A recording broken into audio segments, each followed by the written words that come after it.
Hello everyone, कैसे हो आप सभी। आई होप बढ़िया होंगे।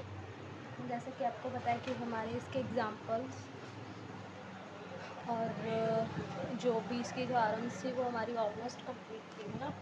तो आज हम इसके एक्सरसाइज पर बात करने वाले हैं। एक्सरसाइज में हमारे पास यहाँ पर सबसे पहले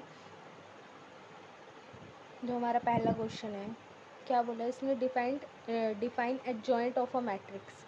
एडजॉइंट ऑफ अ मैट्रिक्स को आपने डिफाइन करना है and show that adjoint of A B is equal to adjoint of B adjoint of A, और where A and B are the non singular matrix of same order n. अब ये वाली जो theorem है, ये theorem हम already कर चुके हैं। ये थ्योरम मैं बताती हूँ आपको। ये हमारा ये रहा जो हमारा फर्स्ट डे का लेक्चर था, ये चीज़ है। तो ये थ्योरम आप इसके अंदर डाल के आओगे, ठीक है, कि ये क्या चीज़ है। और साथ ही साथ इसने बोला एडजॉइंट ऑफ अ मैट्रिक्स, ये भी मैंने आपको समझाया था एडजॉइंट ऑफ अ मैट्रिक्स क्या होता है, तो ये भी आपने डाल के आना है एडजॉइंट ऑफ मैट्रिक्स। ये डाल के आओगे पहले क्वेश्चन में, और ये वाली थ्योरम डाल के आओगे, ठीक है। ये मैंने आपको करा दी है, ठीक है। नेक्स्ट क्वेश्चन है इसका second question, define inverse of a square matrix. Inverse of a square matrix, square matrix का इनवर्स बताना है and show that inverse is a unique if it is exist. और जो इसका इनवर्स है उसको यूनिक बताना है अगर वो एग्जिस्ट होगा। अब ये कौन सी थ्योरम है, देखो ज़रा। पहले तो आप लोग इनवर्स ऑफ अ मैट्रिक्स ये वाली सारा डाल के आओगे, इसकी डेफिनेशन यहाँ से लेके यहाँ तक ये डाल के आनी है। और दूसरा इसके अंदर क्या डाल के आओगे, inverse of a every square matrix if it exist is unique. अगर ये एग्जिस्ट करती है तो ये यूनिक होगी, ये वाली थ्योरम।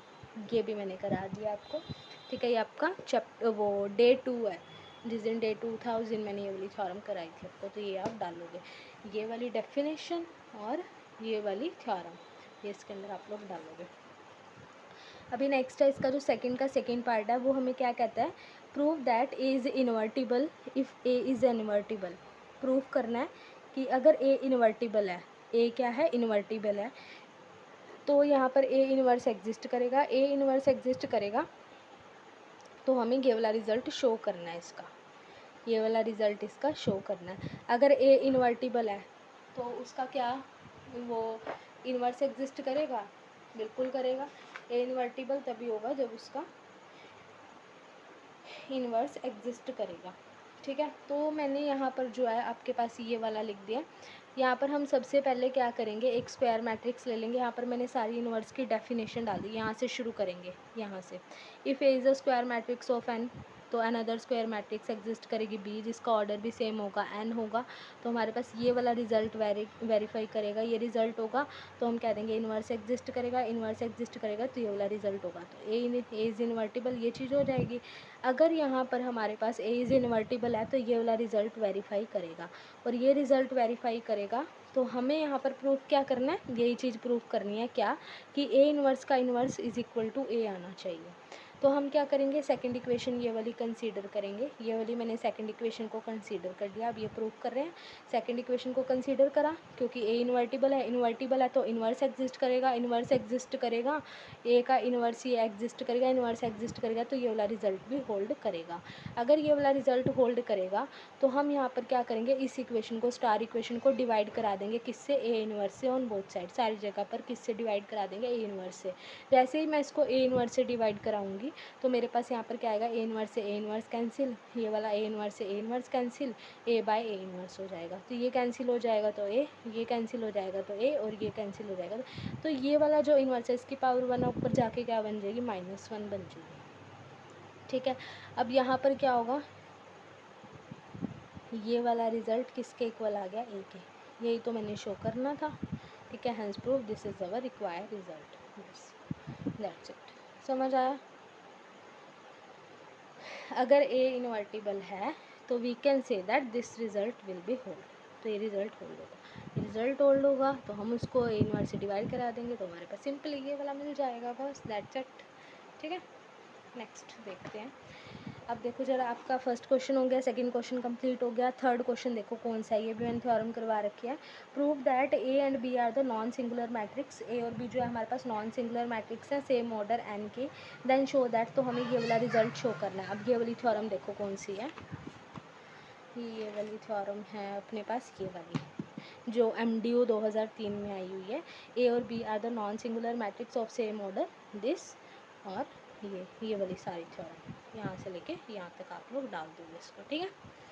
वीडियो देख लेना, अगर नहीं समझ आएगी तो वहाँ से पता लग जाएगा आपको, ठीक है। तो ये वाली थ्योरम इसमें हमारी क्वेश्चन नंबर 3 में जाएगी। अब अगली कौन सी बोलता है, proof that square matrix A is invertible. Square matrix invertible है इफ़ एंड ओनली, आगे वही बात मैंने आपको उस दिन बताई थी, नेसेसरी एंड सफिशिएंट कंडीशन है, इफ़ एंड ओनली इफ़ लिखा हुआ आ सकता है, कई बार ऐसे भी लिखा हुआ आएगा इफ़ एंड ओनली इफ़, इस तरह से लिखा हुआ आ सकता है, नहीं तो IFF लिखा हुआ मिलेगा। और सिमिलरली हमारे पास वो ए इज़ अ नॉन सिंगुलर, तो ये चीज़ हमारे पास आएगी। तो ये कौन सी थ्योरम है, ये अपना डे 3 था। Necessary and sufficient condition of a square matrix, A is a square, A is a invertible और A is a non singular. देखो लिखा भी हुआ if and only for if and only, ये यही वाली थ्योरम है, ठीक है। तो यहाँ से लेके आप लोग इसका प्रूफ यहाँ तक डाल दोगे, दैट्स इट, ठीक है। ये आपके कितने क्वेश्चन हो गए, 4 क्वेश्चन हो गए, ठीक है। 5वां क्वेश्चन है find the adjoint of a matrix. इस मैट्रिक्स का आपने एडजॉइंट फाइंड आउट करना है। एडजॉइंट फाइंड आउट करने के बाद आपने ये वाला रिजल्ट इसका वेरीफाई करना है, ये रिजल्ट वेरीफाई करना। और ये रिजल्ट क्या है हमारे पास, ये वाला रिजल्ट है,